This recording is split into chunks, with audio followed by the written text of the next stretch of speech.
Today, we're going to go over on the basics of how to set goals and strategies to save money.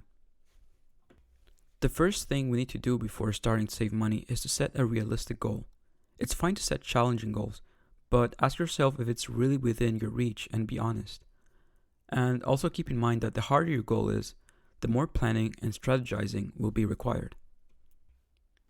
Differentiate a need versus a want. So, how important is it for you to obtain that goal? And if there's any more urgent priority you should have. Also keep in mind that you should always save money and put it towards an emergency fund in an easily accessible account, and this fund should not be used to advance your goal. Once you know your end goal and how much you should be setting aside monthly to achieve that goal in a certain time frame, it's time to start saving.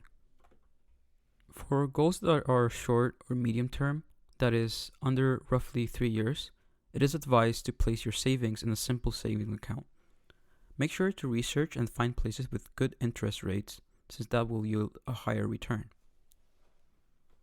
As for long-term goals, that is goals over 3 years, there are some other options that you might want to look into, such as US saving bonds and high-yield mutual funds.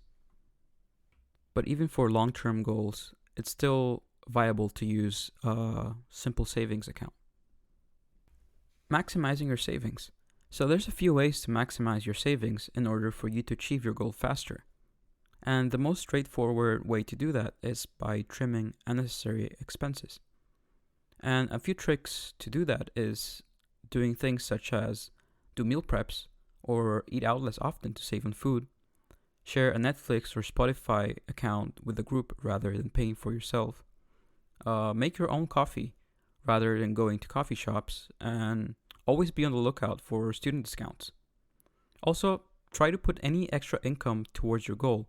So if you made some extra money on a side job, got some gift from a parent or family member, put it towards your goal rather than spending it. Also avoid taking out any of that money unless absolutely necessary. But also do keep in mind that unforeseen circumstances happen, and it's more than okay to tap into your savings to cover for an emergency or an unexpected expense. The important thing is to be consistent with your savings and make a habit out of it. And now you have the basics on how to set a goal and start saving. Thank you for watching.